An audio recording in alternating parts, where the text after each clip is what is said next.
was going to do some steel work today, but that's not happening. It's raining pretty bad. So instead of that, I decided, let me bake and make a YouTube channel. So I'm making scones. What you'll need is flour, salt, baking powder, milk, and eggs. 3 eggs should be fine. These are jumbos, so I might need less, but I'm not gonna complicate shit. Just 3 eggs is fine. Oh, and butter. 4 cups flour. You don't really need to sift it, although I would recommend it. 8 teaspoons of baking powder. You don't really need a full 8, I'm only using 6. But the recipe says 8, so 8 I guess. I don't like putting too much baking powder because it gives a weird taste. And a little bit of salt. That's it. Now we need 150 grams of butter.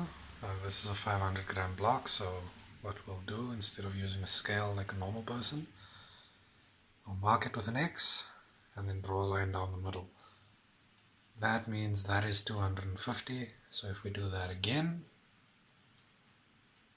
that is 125, which means we can just go slightly over there and we'll estimate that to be about 150. It doesn't have to be perfect, just has to work. Now we drop the butter into dry ingredients and we start mixing it. Now the idea while mixing it is to just kind of break the butter up and get it nice and coated. Make sure your hands are clean, by the way. I did just wash mine. And yeah, if you use margarine instead of butter, you'll have to use a lot more.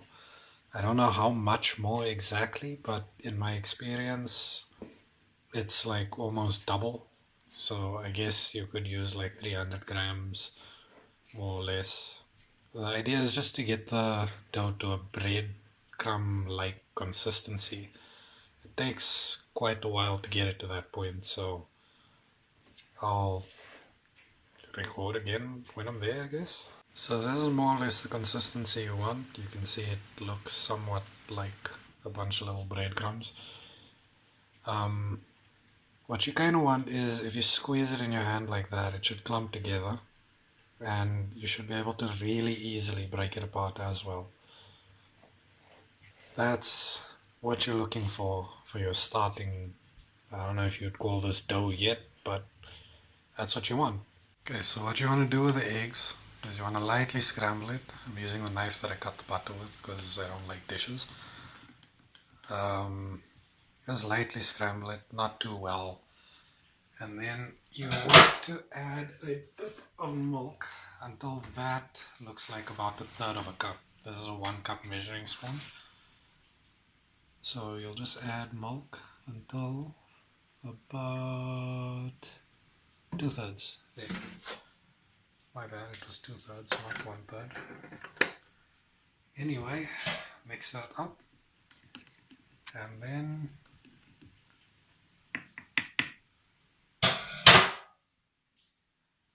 you want to throw it in here a little bit at a time.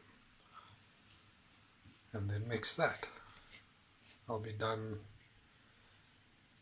back when I'm done mixing this little bit in. You don't want to mix it all at once because you won't get a very nice consistency with the dough if you do that.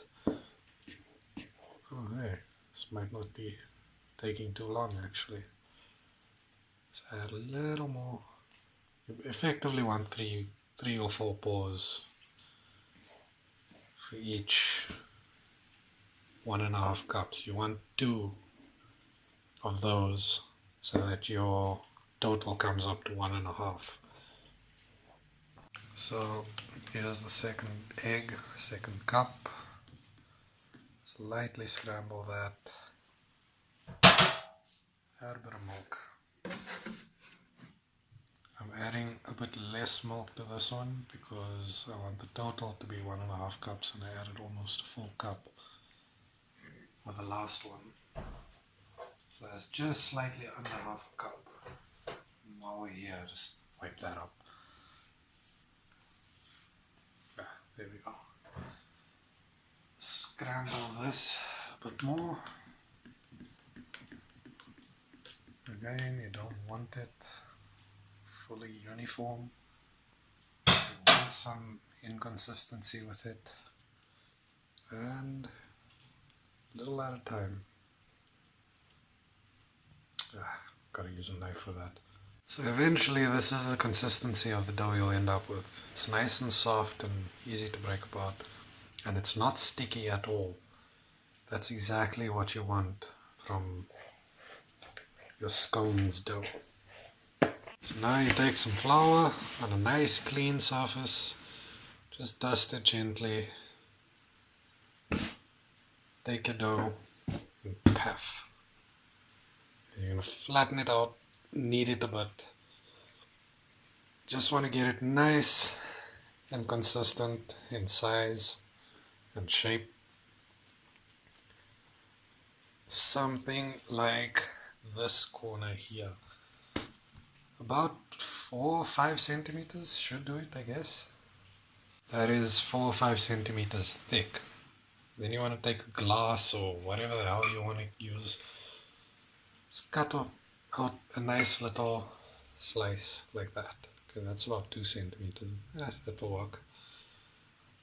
So I'm going to go cut out a whole bunch of these and I'll see you in a bit. Oh, before you roll out your dough, you want to preheat your oven. So get it to about 200 degrees Celsius, I guess. And then turn it on and get back to work. So I don't have any lunch wrap and this thing is as old as time itself. So I'm going to make a plan here. What you want to do to prep the pan is use some old hard butter, cold hard butter. Just smear it all over the place like that with a bit of force, as much as you can put out, I guess. This is really hard to do with one hand and not holding a pan, but whatever. Just get it nice and greased up. Then you take some flour, just dust it on. You don't have to be too careful with that because there is that. Get it to coat the entire pan. Jesus, this is hard to do with one hand. You get it to coat the entire pan something like that. And you just gooi the extra flour off. And there you go. There's your prep pan. You start putting these on. I'm not going to let you sit through the whole thing. Now the rest of your dough looks something like that.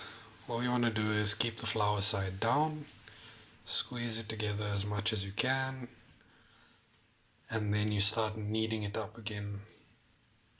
As soon as you know that these parts are stuck together, you'll knead the flour side on the outside first, and the reason you do this is to keep the dough consistent. And there you go. This is not pleasant to do with one hand at all. But hey, there you go. It's a solid piece now, and you just knead it back together. And then you start flattening it out again.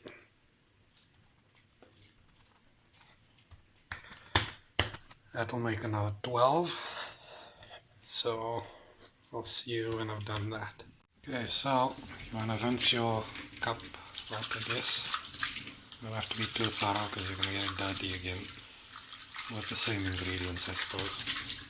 Doesn't have to be dried either. Just shake it, flick it. When you stop hearing droplets hit the sink, you know it's dry enough. Crack your egg into there. Mix it, beat it fairly fine. I'll show you in a second. There you go. It's more or less what you want it to look like.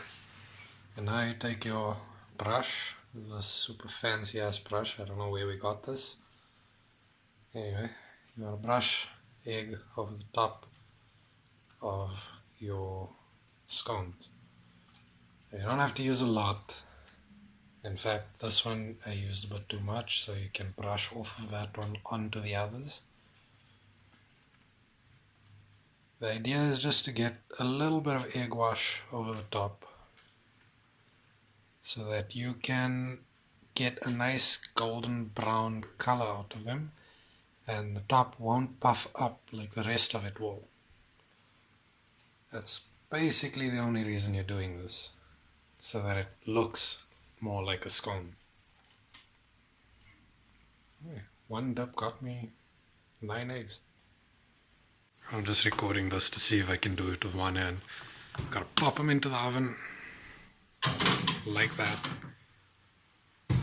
Now you wait about 13 minutes. So you may run into this problem. Sometimes you get a little bit less out of the recipe than you expected. That's fine, because at the end of the day, you've got scones. And I mean, who the hell really needs 24 scones? I mean, this is like 21, I guess. I got 3 short. But there you go. That's how to make scones. I'll show you the end result. Okay, it's been like 2 minutes and you can already see them starting to rise. I'm not going to open the oven too wide. But now we wait. And while we wait, we clean. Because all food just tastes better in a clean kitchen. Anyway, for the flour, you want to use a dry cloth. Just kind of gather it up into one spot. And then you'll sweep it off the counter into your free hand, which I do not have right now, so you're going to have to wait. Then you take the cloth, wet with a bit of soapy water, and give it a good rub down. Once it's nice and soapy and wet, give it a little dry. I just realized my dry cloth and my wet cloth look exactly the same. That doesn't matter. Get it to shine. You want to see a mirror-like reflection. Incidentally, this also just gives you something to do while you're waiting for the scones, because you kind of can't leave it alone. 13 minutes isn't very long, and you do have to keep your eye on it, because as soon as the tops are golden brown, you know it's just about ready. And let's go check on them actually. Yeah, they're coming along nicely. Okay, let's get them out. Let's see. Oh, those look amazing. Yeah, this is a wet cloth. Grab that, put it over here. Fuck off curtain. Yeah, close the oven. And then we just get these onto there using a fork or a knife or something. Just very gently move them over. So I've only got this one baking tray, but luckily this thing doesn't take too long to cool down because it's super thin. So I'm going to wait for this to cool down, put the second batch in, and then we're done. So basically the idea is that this is still the same flour that we used earlier. It's just slightly browned over, but that's fine. The idea is just to get these things not to stick. And if they don't stick, you don't have problems getting them off the pan, which means you have nicer scones and less frustration. This is the extra dough left over. I don't really know how this one is going to turn out. Probably going to look like a roll. That's whoever's going to eat its problem. Almost forgot the egg wash. So I've got this squeezy bottle of strawberry jam. No idea how this stuff tastes. Might make my own jam sometime. But let's try this. Oh, it's so crumbly. That's not good. Oh no, it's perfect on the inside. Still nice and steamy. That sucked, but who gives a damn? If it's delicious, that's all that matters. That does not... This does not look like nice jam. But let's give this a taste test. That's actually really good. I mean, the jam's okay, but the scone is really good.